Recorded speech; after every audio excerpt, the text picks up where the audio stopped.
मी सुरुवातीलाच सगळ्यांना सांगतो की काही जणांची निवेदनं राहिलेली आहेत, परंतु मीटिंग संपल्यानंतर मी थांबणार आहे. त्याच्यामुळे कुणी काही गैरसमज करून घेऊ नये. काय होतं, सभा चालूत असताना तुम्ही निवेदन दिली की सभा जरा डिस्टर्ब होते. मी सुरुवातीलाच आपल्या सगळ्यांचे सहकारी ज्यांनी आता मार्गदर्शन दिलं ते प्रफुल्लजी पटेल साहेब, सुनील तटकरेजी, छगन भुजबळजी, तसंच उपस्थित असणारे रामराजे नाईक निंबाळकरजी, हसन मुश्रीफजी, नरहरी झिरवाळजी, धर्मबाबा अत्रमजी, संजय बनसोडेजी, सुबोध मोहितेजी, समीर भुजबळजी, नरेंद्र राणेजी, शिवाजीराव नलवडेजी, शिवाजीराव गर्जेजी, आपले राष्ट्रवादी काँग्रेस पक्षाचे सर्व लोकसभेचे सन्माननीय उमेदवार, सर्व आजी माजी खासदार, आमदार, सर्व जिल्हा अध्यक्ष, सर्व जिल्ह्याचे उपस्थित कार्याध्यक्ष, राष्ट्रवादी काँग्रेस पक्षाच्या सर्व सेलचे अध्यक्ष, त्याचे सर्व कार्याध्यक्ष, राज्य कार्यकारिणीचे सर्व सन्माननीय पदाधिकारी, सर्व उपस्थित माझे सहकारी, पत्रकार बंधू भगिनी, आजच्या ह्या आपल्या बैठकीच्या निमित्तानं आज एक अतिशय चांगल्या प्रकारचा निर्णय आपले तरुण सहकारी धीरज शर्मांनी घेतलेला आहे. ते अध्यक्ष धीरज शर्मा, युवकांचे अध्यक्ष देशाचे, तसंच जम्मू काश्मीरचे प्रदेश अध्यक्ष गुलजारजी नागरोजी, कार्याध्यक्ष स्वर्णिय चौधरीजी, प्रकाश जोशीजी, राजस्थानचे प्रदेशाध्यक्ष, राष्ट्रीय उपाध्यक्ष युवकचे मुरली मनोहर पांडेजी, युवकचे बिहारचे प्रदेशाध्यक्ष वरुण कुमारजी, आसामचे युवक अध्यक्ष प्रदेशाध्यक्ष अनूप दासजी, उत्तराखंडचे सौरव अहुजाजी, आमच्या गुजरातचे जिग्नेश जोशीजी, हरियाणाचे निलेश शर्माजी, बिहारचे प्रदेशाध्यक्ष अविनेश पाठकजी, गुजरातचे रोहित टाडाजी, उत्तर प्रदेशचे रोशन सैनीजी, हरियाणाचे साहिबान अहमदजी, सर्व आज आमच्या लिस्ट बरीच मोठी आहे, परंतु धीरज शर्माजींच्या बरोबर ज्यांनी आजपासून आपल्या सर्वांच्या बरोबर काम करण्याचा निर्णय घेतला, राष्ट्रवादी काँग्रेस पक्षाच्या बरोबर काम करण्याचा देश पातळीवर आणि त्या राज्यामध्ये जो निर्णय घेतला, ते उपस्थित असणारे सर्व ज्यांनी प्रवेश केला ते सर्व आमचे सहकारी, जमलेल्या बंधू भगिनींनो, माझ्या तरुण मित्रांनो, सुरुवातीला प्रदेशाध्यक्षांनी काही बाबी सांगितल्या.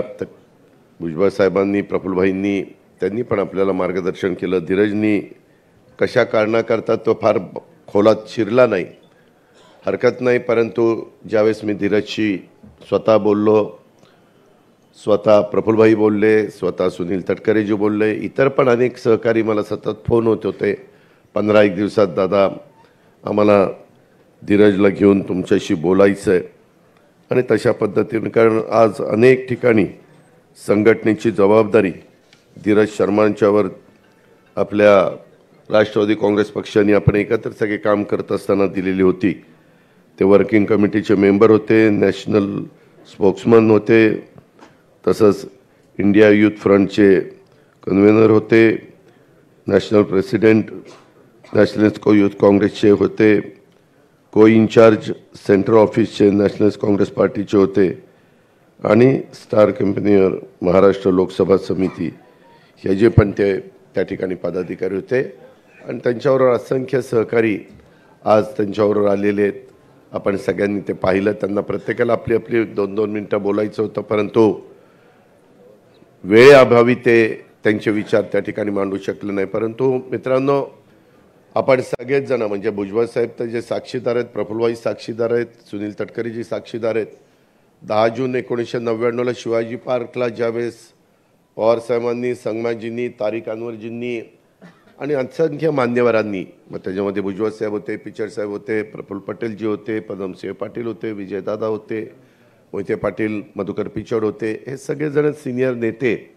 आम्ही त्याच्यामध्ये त्यावेळेस ज्युनियर होतो, परंतु हे सगळे सिनियर नेत्यांच्या साक्षीनं स्वाभिमानातनं आपण राष्ट्रवादी काँग्रेस पक्षाचा स्थापना केली, परकीय मुद्दा काढून केली आणि त्याच्यानंतर सातत्याने बदल कसे होत होते. 4 महिन्यातच ज्या मुद्दा समोर ठेवून आपण पक्ष काढला तोच मुद्दा बाजूला केला आणि लगेचच जूनला पक्ष काढला. जुलै, ऑगस्ट, सप्टेंबर, ऑक्टोबर 4 महिन्यात तर आपण तिथं आघाडीमध्ये गेलो आणि काँग्रेसच्या बरोबर सरकार स्थापन केलं. हा सगळा इतिहास तुम्हाला सगळ्यांना माहिती आहे, त्या खोलामध्ये मला फार जायचं नाही. परंतु नंतरच्या काळामध्ये अनेकांनी संघटनेची जबाबदारी चालवत असताना जे सन्माननीय पदाधिकारी असतात त्यांचा मान सन्मान, धीरजने त्याचा उल्लेख केला आपल्या भाषणामध्ये. लोकांना, कार्यकर्त्यांना फार काही कामं 100% झालीच पाहिजे अशातला भाग नाही, परंतु मान सन्मान मिळाला पाहिजे. आपली ती महाराष्ट्राची संस्कृती, ती देशाची संस्कृती आहे आणि पहिल्यापासून सगळेच जण वडीलधारी यांना मान सन्मान देत आलेले आहेत, इतर लोकांना पण मान सन्मान देत आलेले आहेत. परंतु जो आपण मधल्या काळामध्ये 2 जुलैला निर्णय घेतला त्याच्या आधीच्या काळात काही जणांचं महत्त्व पक्षामध्ये वाढलं आणि ते वाढल्यानंतर कसं आपण सगळ्यांशी बोललं पाहिजे, वागलं पाहिजे, कसं सगळ्यांना सामावून घेतलं पाहिजे, कसं कुणाला अलीकडं म्हणजे घरातला कामवाला गडी असला किंवा घरकाम करणारी बाई असली आणि तिला जरा मालकिनीनं किंवा घरातल्या प्रमुखांनी काही बोललं की ती म्हणते चल हिशोब कर आणि पैसे घे आणि चल मला सोड. म्हणजे एवढे अलीकडची परिस्थिती आहे. म्हणजे कधी कोण कुणाला सोडून जाईल सांगता येत नाही. एवढं प्रत्येक जणाला आपला मान सन्मान ठेवावा असं वाटत असतं, परंतु तसं काही बाबतीमध्ये काही ठिकाणी घडत नाही आहे आणि त्याचा फार वेगळ्या प्रकारचा अनुभव विशेषतः ह्या निवडणुकीच्या निमित्तानं मला, म्हणजे अनिल बायदास पण इथं बसलेत, बारामती लोकसभा मतदारसंघात फिरत असताना त्यांना पण त्या ठिकाणी अनेकांनी ऐकवलं, कार्यकर्त्यांनी किंवा धीरजशी मी ज्यावेळेस बोलत होतो, इतर काही त्यांच्या सहकाऱ्यांशी बोलत होतो, त्यांनी पण ते सांगितल्यानंतर मी आश्चर्यचकित झालो. वास्तविक कार्यकर्ता हा महत्त्वाचा असतो. मी नेहमीच सगळ्यांना सांगत असतो किंवा अशा प्रकारच्या कार्यक्रम सांगत असतो की कार्यकर्ता हा पक्षाचा कणा असतो आणि त्याच्यामुळं तो कणा आपण जपला पाहिजे, त्याला त्या ठिकाणी महत्त्व दिलं गेलं पाहिजे, अशा प्रकारची माझी स्वतःची भूमिका आहे. मित्रांनो, सर्वप्रथम मी तुमच्या सर्वांचं, आपण जी काही मेहनत घेतली आणि लोकसभा निवडणुकीच्या निमित्तानं जे आपण काम केलं त्याबद्दल मी तुमच्या सर्वांचं मनापासून कौतुक करतो.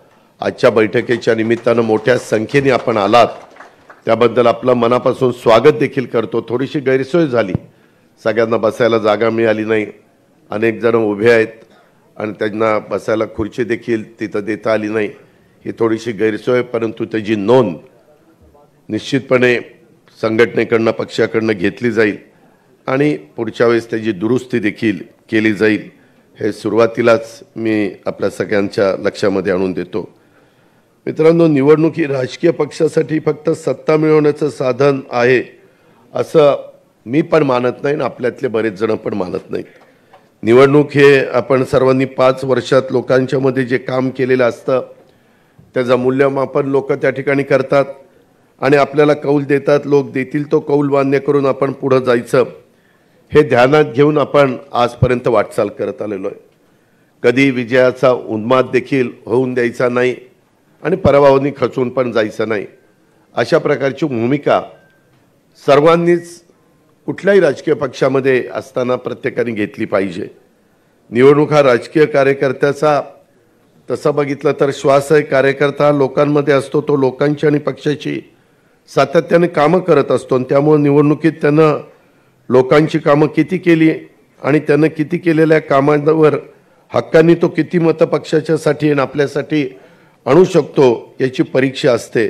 आपण नवीन राजकीय भूमिका घेतल्यानंतर ही आपल्या सर्वांची पहिलीच निवडणूक होती, ही आपण सगळ्यांनी अनुभवली. जरूर थोडासा उल्लेख प्रफुल्लभाईंनी केला, 48 जागा आपल्या महाराष्ट्रापुरतं बोलायचं झालं तर आहेत, बाहेर पण आपण एक जागा त्या ठिकाणी लढलो नाही अशातला भाग नाही, परंतु त्या 41 जागा मागच्या वेळेस ह्या भाजप शिवसेनेच्या आलेल्या होत्या आणि फक्त 7 जागा आपल्या विरोधकांच्या आलेल्या होत्या आणि त्याच्यामुळं 7 जागांच्या पेक्षा जास्त तिथं चर्चा करायला संधी नव्हती तरी देखील काही बाबतीमध्ये कसं आपल्याला जास्तीत जास्त जागा मिळवता येईल हा प्रयत्न झाला आणि त्याचा उल्लेख सातारची जागा जरी सोडली तर तिथं राज्यसभेची जागा घेतलेली आहे आणि मी आधीच सगळ्या कार्यकर्त्यांना सांगतो, सगळ्या नेते मंडळींच्या साक्षीनं सांगतो की त्याच्यामध्ये सातारची जागा जी घेतलेली आहे राज्यसभेची ती सातारा जिल्ह्यालाच दिली जाणार आहे ही गोष्ट देखील आपण लक्षामध्ये घ्या. नाहीतर मग पुन्हा बाकीचे इतर जिल्ह्यातले मग आले ना जागा तर द्या ना, ते आम्हाला द्यायला काय हरकत आहे. तसं काही होऊन देऊ नका. हे पहिलं प्रफुल्लभाई तुम्हालाही आठवत असेल ते ठरलेलं आहे आणि सुनीलजी तुम्हालाही माहिती आहे, आपण इतर पण मान्यवरांच्या कानावर ही गोष्ट त्या ठिकाणी घातलेली आहे. त्या प्रकारे तिथं कार्यकर्त्याला मदत केली जाईल आणि सातारा तसा आपल्या पक्षाचा एक बालेकिल्ला म्हणून ओळखला जातो, म्हणून त्याचा उल्लेख मी आवर्जून आपल्या सगळ्यांच्या समोर केला. वेगवेगळ्या प्रकारचे प्रश्न आहेत. भुजबळ साहेबांनी त्याचा उल्लेख केला की आपण साधारण 54 निवडून आलेलो होतो. उद्याच्याला 288 जागांचा ज्यावेळेस निर्णय घेतला जाईल त्यावेळेस काय होईल त्याच्याबद्दल काळजी वाटणं साहजिक आहे, मी नाही असं म्हणत नाही, परंतु तसं काही समजण्याचं कारण नाही. त्याच्यामध्ये व्यवस्थितपणे पक्षाच्या कार्यकर्त्यांचा, पक्षामध्ये काम करणाऱ्या सगळ्या माझ्या जीवाभावाच्या सहकाऱ्यांचा मान सन्मान ठेवला जाईल. त्या जिल्ह्यामध्ये साधारण काही ना काही राष्ट्रवादी काँग्रेस पक्षाला जागा मिळेलच अशा प्रकारची आखणी करूनच आणि थोडंसं सुरुवातीपासूनच ह्याच्यामध्ये लक्ष घालून, कारण नंतर काही वेळेस इतका शेवट आता नाशिकच्याच जागेच्या संदर्भात तुम्हाला आठवत असेल तिथं खाली बहुतेक आमदार आपल्या विचाराचे होते, म्हणजे भाजपाने आपल्या विचाराचे, आणि तिथली जागा तिथं देत असताना थोडा विलंब लागला आणि त्याच्याबद्दल अनेकदा माणिकरावांनी असेल, सरोजने असेल, बाकीच्या आमच्या हिरामणने असेल किंवा इतर माझ्या सहकाऱ्यांनी पण तिथल्या बोलून दाखवलं की ह्याच्याबद्दल असं करून चालणार नाही आणि मग समोरचे लोक कामाला लागतात, प्रचाराला लागतात आणि त्याचा फटका हा निश्चितपणे आपल्या सगळ्यांना म्हणजे महायुतीला बसतो. अशा प्रकारचा सुतोवाच त्या ठिकाणी झाला आणि ही गोष्ट मी नाकारू शकत नाही. मगाशी मी धीरज आणि ह्या सगळ्यांशी बोलत होतो, प्रफुल्लभाईंनी पण त्याचा उल्लेख केला.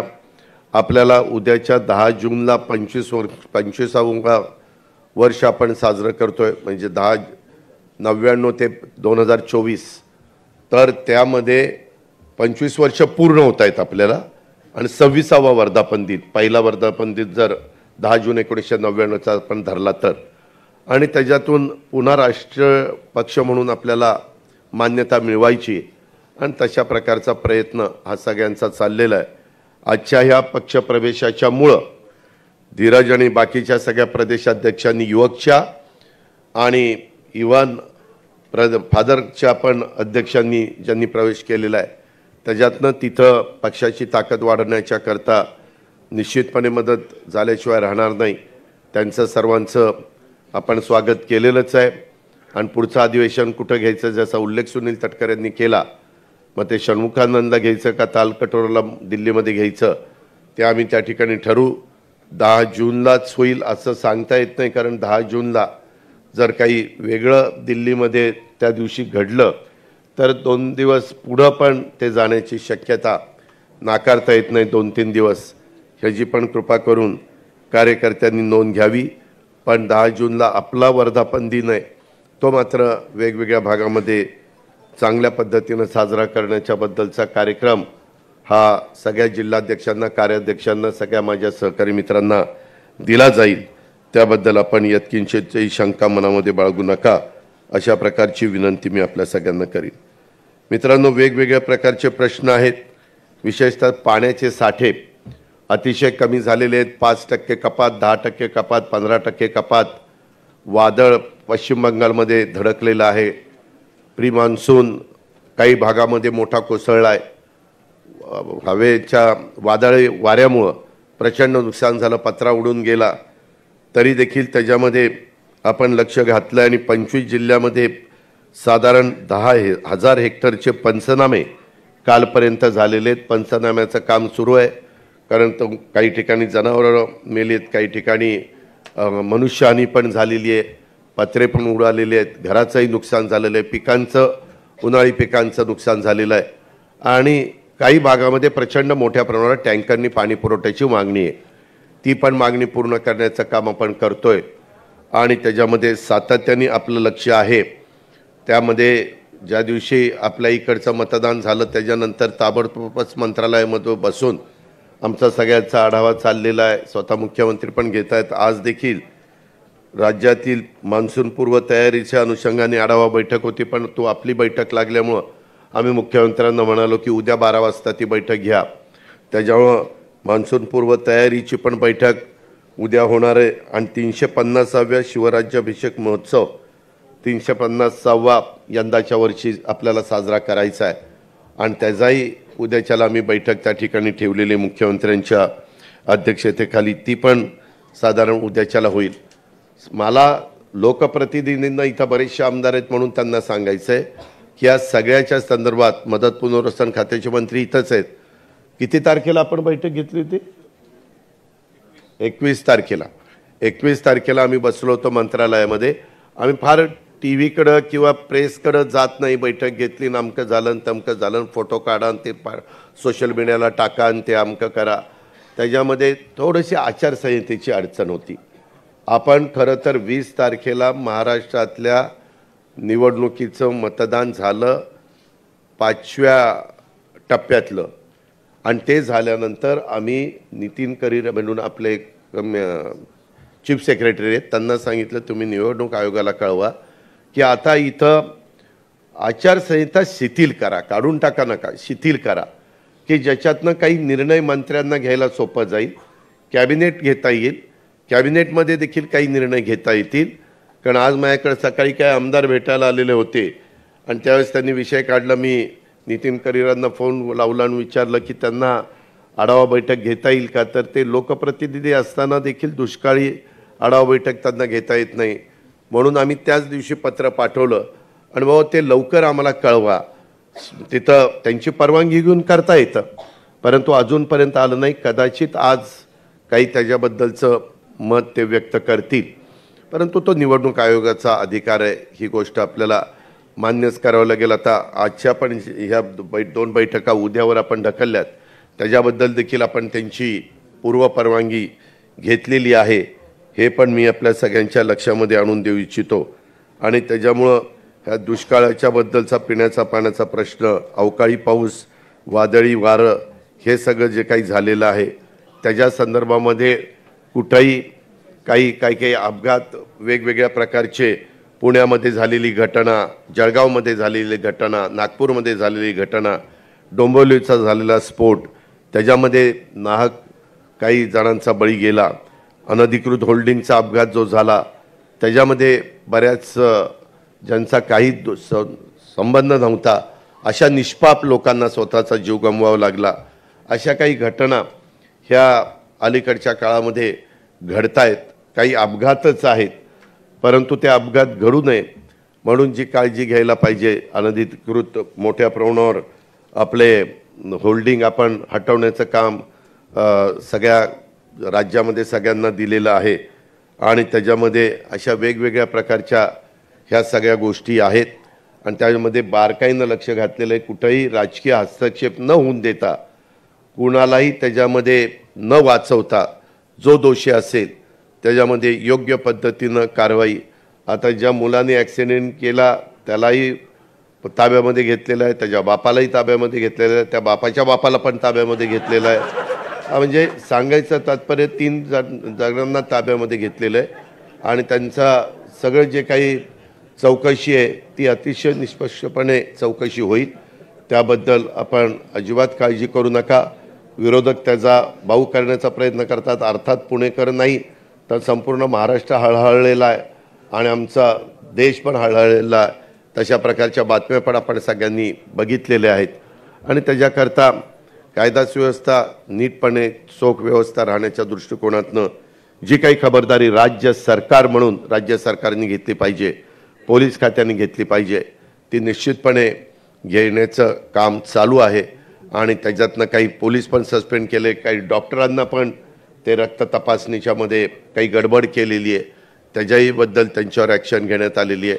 अशा प्रकारे ह्या सगळ्या कामामध्ये लक्ष घातलं गेलेलं आहे, त्याचाही उल्लेख मी आवर्जून आपल्या सगळ्यांच्या साक्षीने करीन. मगाशी भुजबळ साहेबांनी जे काही सांगितलं की आता मध्ये दिवस कमी राहतात, एक तर 10 जूनला आपलं अधिवेशन होणार होतं, आपण अंतरिम बजेट दिलं, त्याच्यानंतर राहिलेल्या 8 महिन्याचं बजेट मला द्यायचं होतं 10 जूनला.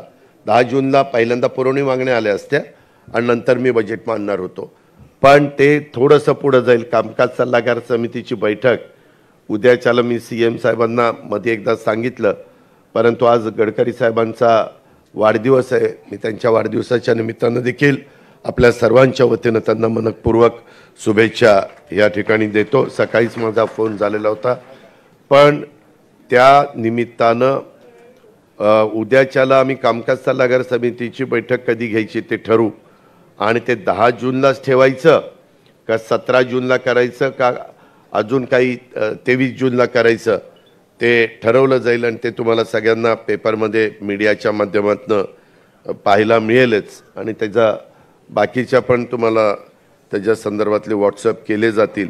अशा प्रकारची माहिती मी ह्या निमित्तानं आपल्या सगळ्यांना देतो. एकंदरीतच मगाशी बोलत असताना आणि हां त्याच्यामुळं ते बजेट एकदा दिलं की त्या बजेटमधले मगाशी त्यांनी भुजबळ साहेबांनी मुंबई पदवीधर, मुंबई शिक्षक हे 2 मतदारसंघाची निवडणूक लागली आणि ती फार सिंधुदुर्ग, रायगड, रत्नागिरी, मुंबई, ठाणे, पालघर असा तो भला मोठा मतदारसंघ आहे, बरोबर ना?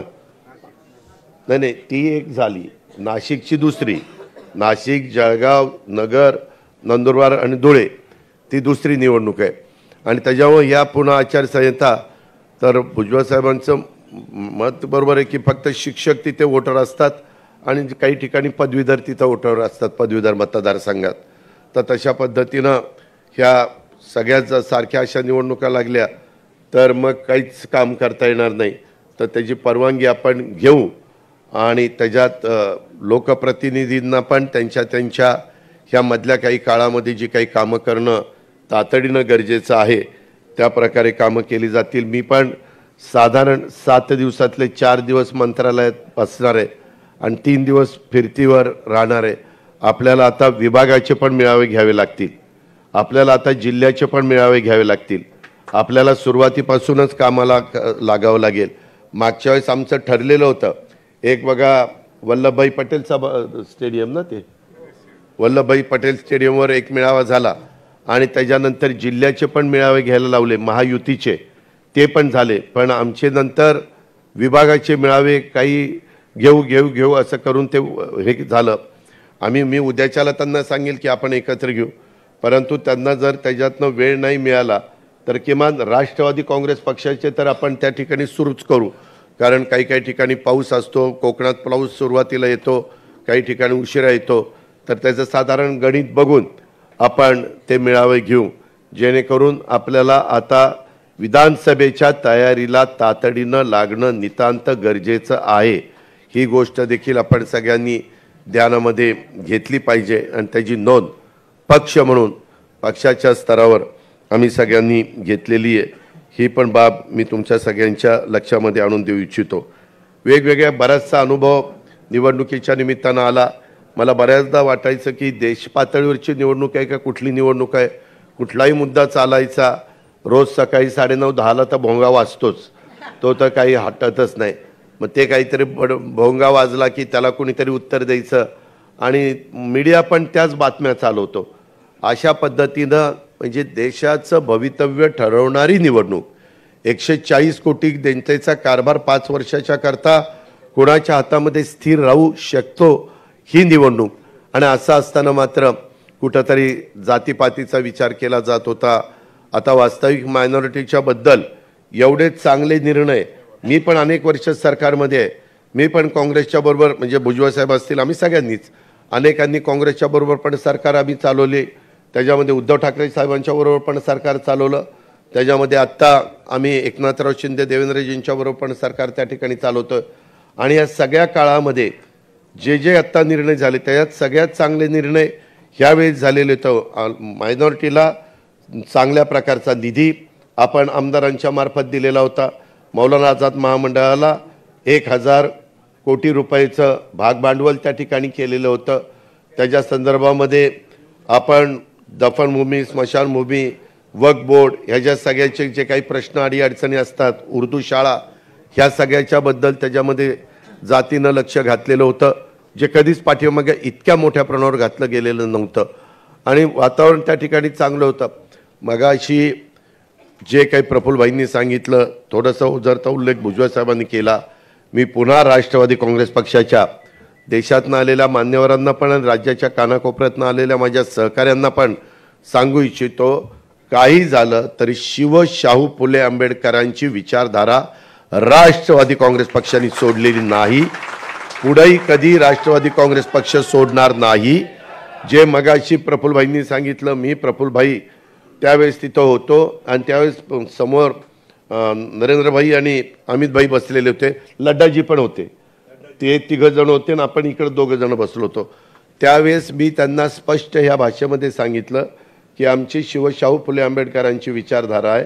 आम्हाला तुमचा विकासाचा कामाचा ज्याचा उल्लेख धीरजनी भाषणामध्ये केला, विकास पुरुष म्हणून आम्ही तुमच्याकडे बघून आम्ही तुमच्याबरोबर सरकारमध्ये आलेलो आहे. राज्याचा विकास झाला पाहिजे, देशाचा विकास झाला पाहिजे, जगामध्ये देश जगामध्ये भारताचा नावलौकिक हा सर्व दूरपर्यंत वाढला गेला पाहिजे. कुणी आपल्याकडे वाकड्या नजरेने बघता कामा नये. कालच पुन्हा इस्रायलवर हल्ला झालेला आपण बघितला असेल, काल का परवाच झाला. म्हणजे अशा प्रकारच्या घटना अचानक कधी काय घडतं, रशिया किंवा युक्रेनचं काय झालं हे पण आपण त्या ठिकाणी बघितलं. म्हणजे अशा घटना घडत असताना आपल्या आजूबाजूचे पण कुठं काही गडबड करणार नाही अशा प्रकारची परिस्थिती निर्माण करण्यात आली.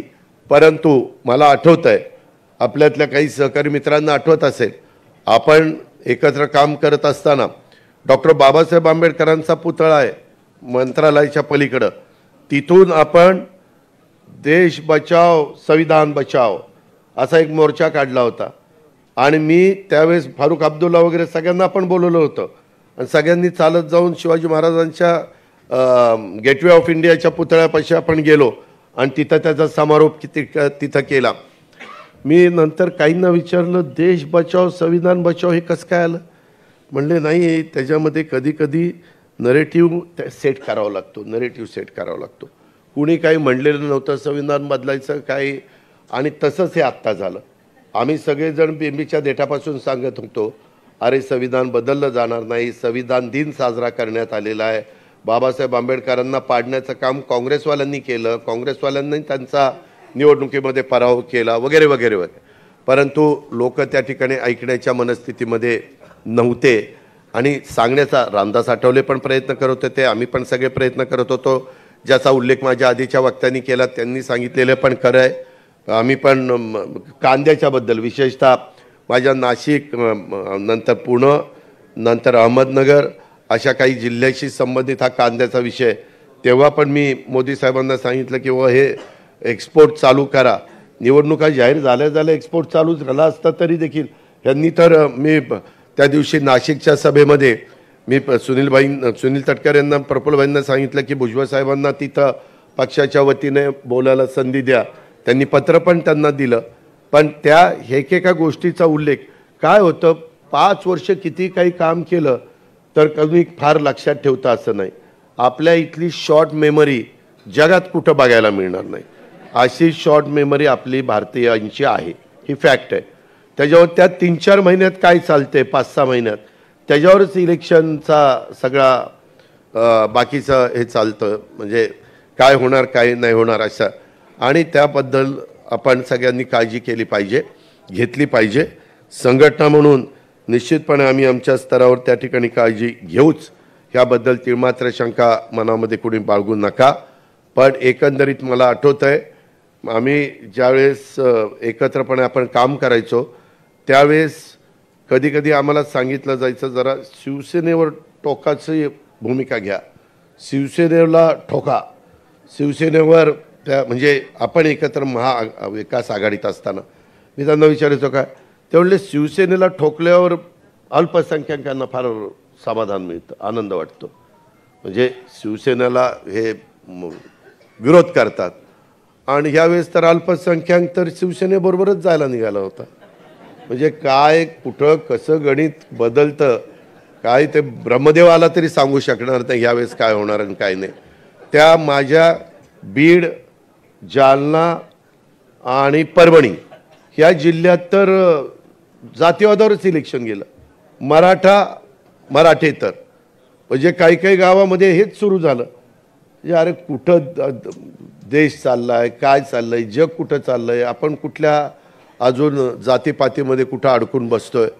ह्याही गोष्टी ज्यावेळेस आपण शाहू फुले आंबेडकरांची विचारधारा म्हणतो, ह्या लोकांचा आदर्श डोळ्यासमोर ठेवून पुढे जायचं म्हणतो, मनुस्मृती वगैरे भुजबळ साहेबांनी सांगितलं, त्याच्यामध्ये कुठल्याही परिस्थितीत आपण सरकारमध्ये असेपर्यंत तरी तसं आपण कोणी होऊन देणार नाही, तुम्ही काळजीच करू नका. कारण माझं स्वतःचं दीपकशी पण बोलणं झालेलं आहे की सरकार, दीपक पण पूर्वाश्रमीचा राष्ट्रवादीचाच, आपणच त्याला आमदार केला आणि नंतरच्या काळात काही बदल झाला ती गोष्ट वेगळी. परंतु अशा पद्धतीनं कुठलंही ज्याच्यातून आपली जी काही ज्या विचारधारेतनं आपण सगळेजण पुढं चाललेलो आहोत त्या विचारधारेला कुठंतरी ठेच पोचेल, तिथं कुठंतरी धक्का लागेल, अशा पद्धतीनं मग त्याच्याबद्दल कितीही मोठी किंमत मोजावी लागली तरी चालेल, परंतु राष्ट्रवादी काँग्रेस पक्ष पाठीमागे येणार नाही, मागं हटणार नाही. ही पण गोष्ट मी आपल्या सगळ्यांना अतिशय स्पष्टपणे सांगतो. नाहीतर पुन्हा काहीतरी कुणीतरी पुढ्या सोडायचं काम करतंय आणि नको ती चर्चा त्या ठिकाणी सुरू करतात.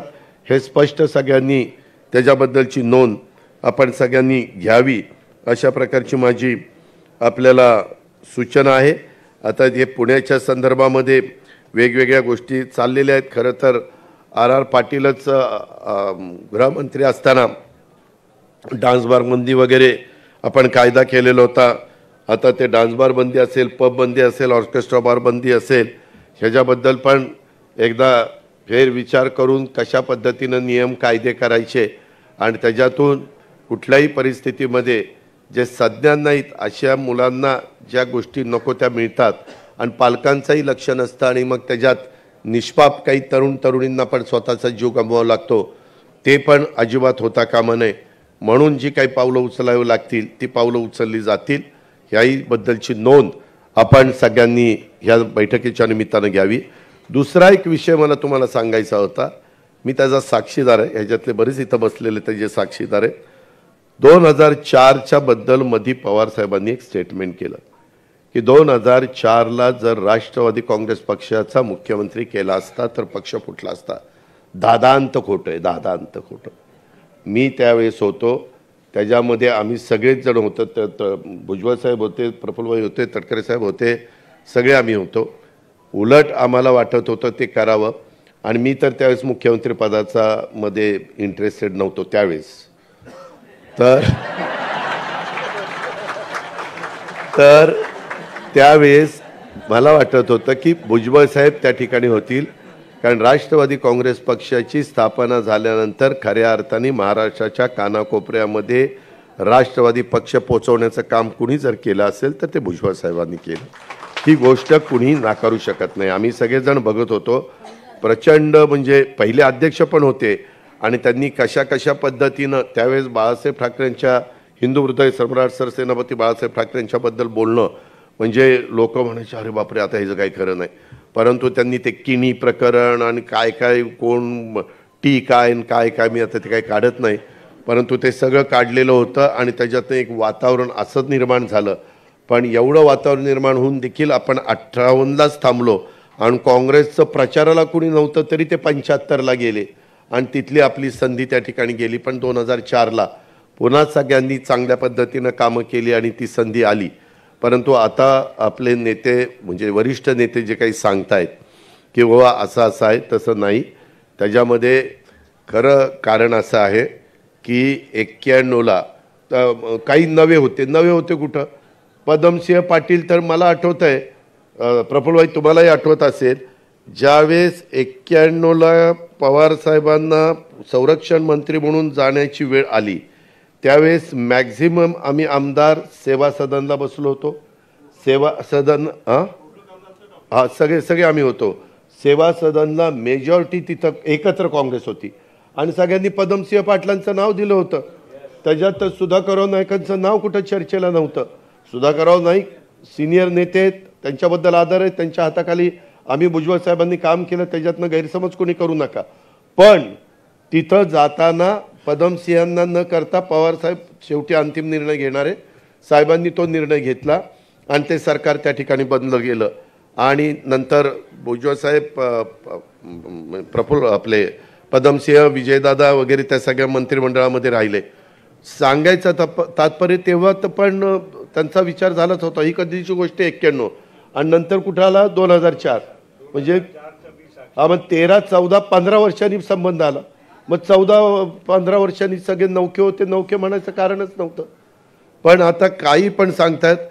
मला बातमी कळलेली अशी आहे, माझी बातमी खरीच आहे, की त्यामध्ये नाईक साहेबांना मुख्यमंत्री केल्यानंतर नाईक साहेब 1 वर्ष देखील साहेबांचं त्यांनी ऐकलं नाही.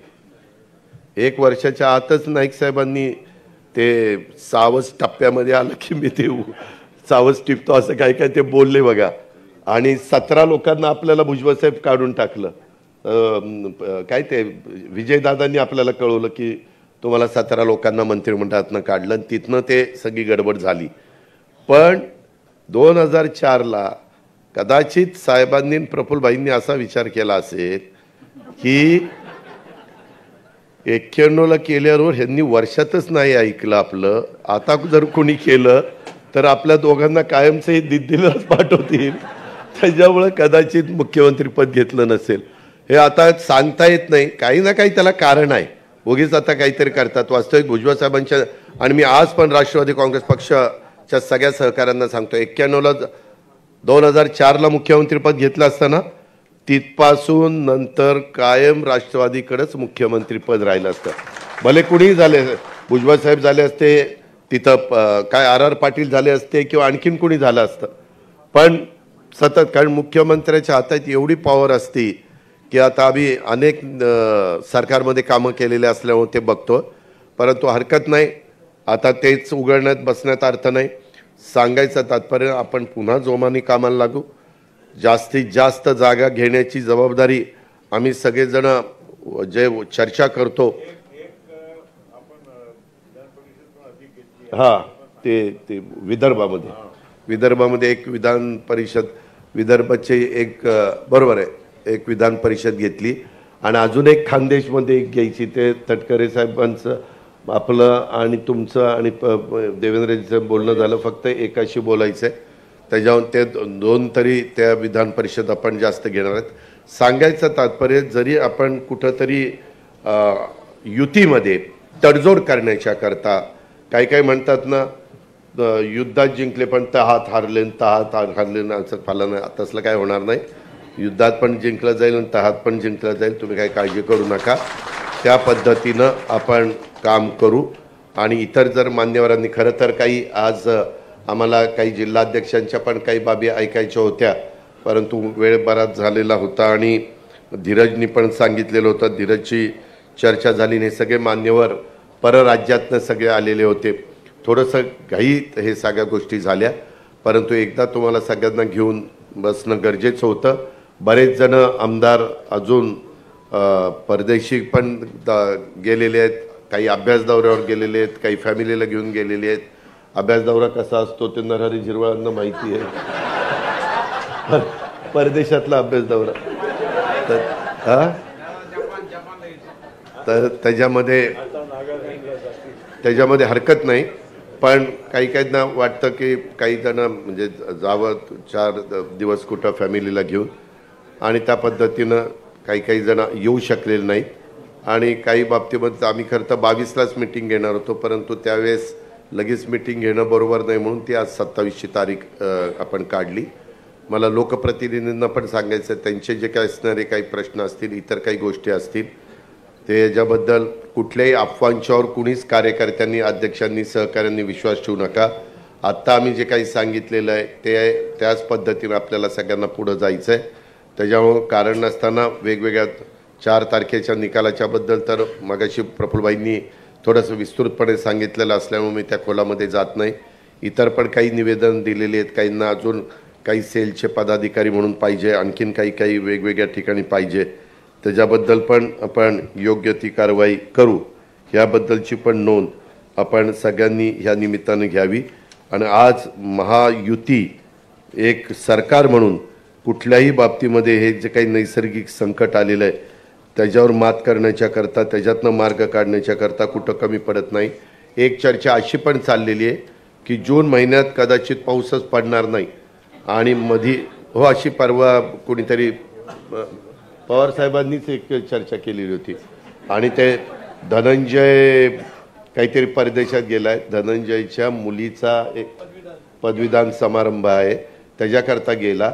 वास्तविक आम्ही सगळेजण या शेतकऱ्यांच्या प्रश्नाच्या संदर्भात, कारण आम्ही पण शेतकरी आहोत, त्याच्यामुळे त्या संदर्भात पण आमचं सगळ्यांचं बारकाईनं लक्ष आहे. ही बाब आपण सर्व राष्ट्रवादी काँग्रेस पक्षाच्या सन्माननीय पदाधिकाऱ्यांनी, कार्यकर्त्यांनी, सहकारी मित्रांनी लक्षामध्ये त्या ठिकाणी घ्यावी, अशा प्रकारची मी आपल्याला सगळ्यांना विनंती करतो. त्यामुळं कुणी काही जण अशा प्रकारची स्टेटमेंट करतात आणि मग आपल्या पक्षाच्या एखाद्या मंत्र्यावर किंवा ते हजर का नव्हते, काय नव्हते, ते मला विचारूनच गेले होते. त्याच्या मुलीचा कार्यक्रम होता आणि पण आम्ही स्वतः त्याबद्दलच्या सगळ्या खरीपपूर्व आपण जो काही हे असतो त्याची पण तयारी, त्या बाबतीमध्ये खरीप हंगामपूर्व तयारी, बियाणं, खतं, औषधं ती पण व्यवस्थितपणे राज्यातली केलेली आहे. साधारण ज्या शेतकऱ्यांची कुठली मागणी कपाशीची असेल, मक्याच्या बियाण्याची असेल किंवा कुठल्याही बियाण्याची असेल किंवा DAP, पोटॅश आणि युरिया, हे पण ह्यावेळेस जरा आम्ही लिक्विड युरियाला जास्त महत्त्व दिलं आहे. आपण पण शेतकरी जे असतील त्यांनी जरा लिक्विड युरियाकडे वळलेलं जास्त शेतीच्या दृष्टीनं फायद्याचं ठरेल. अशा या सगळ्या बाबींचा फार बारकाईनं विचार करून आपण पुढं चाललेलो आहोत. ह्याची पण नोंद आपण सगळ्या राष्ट्रवादी काँग्रेस पक्षाच्या कार्यकर्त्यांनी घ्यावी, अशा पद्धतीने माझी विनंती है. फिर एक दफ़ा धीरज शर्मा जी और उनके साथ जो भी अलग अलग स्टेट के लोग आए हैं उनका सबका मैं तहे दिल से स्वागत करता हूं और मैं पूर्ण विराम देता हूं. जय हिंद, जय महाराष्ट्र. धन्यवाद दादा. सर्वांनी एक 2 मिनिटं बसून घ्यायचंय. अजून काही लोक